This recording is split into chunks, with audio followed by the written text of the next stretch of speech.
gazeti la Mwananchi tunalo hapa.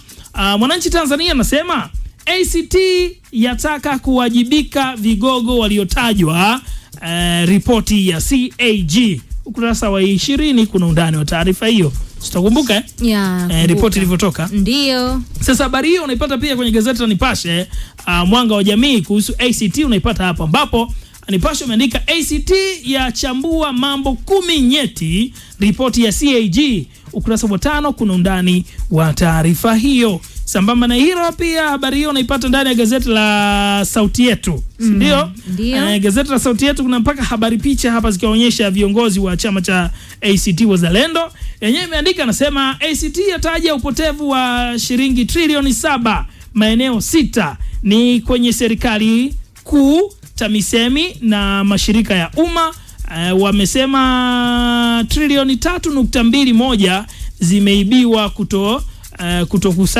zimeibiwa kwa kutokukusanywa, na habari hiyo unaipata ndani ya ukurasa wa 4. Na sisi bila yana acha tukujuze kwa undani zaidi.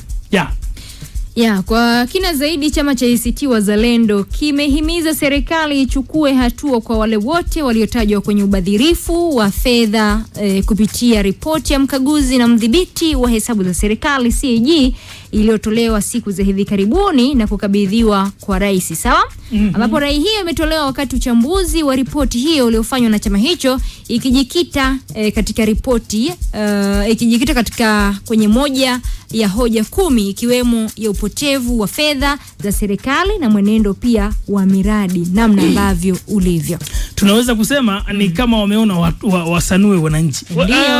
Sasa tumsikize Mheshimiwa Ado Shaibu hapa, moja kati ya viongozi wa chama cha ACT Wazalendo, akizungumzia kuhusiana na hili kwamba wale waliotajwa ndani ya ripoti ile wachukuliwe hatua.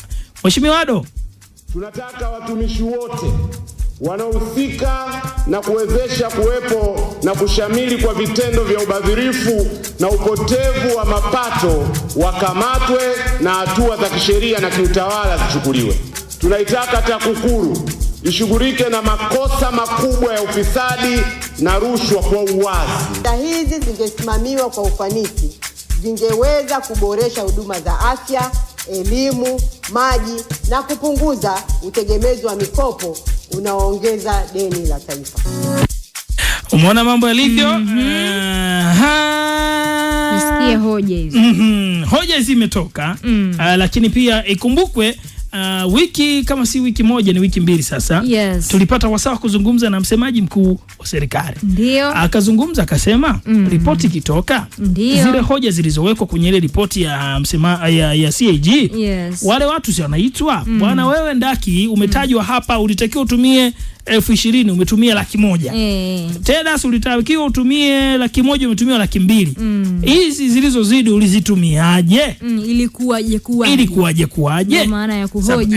Sasa pale sasa sisi tunaanza kujieleza. Unajua ni kweli budget hii ilikuwa hivi, na ujielezi mdomo mtupu, unaenda na proofs, unaenda kama na receipt, ulifanya manunuzi, receipt zipo. Sasa sio zile za haki ya Mungu kilikuwa. Nafikiri bado wana wasaa wa kujibu, si ndio?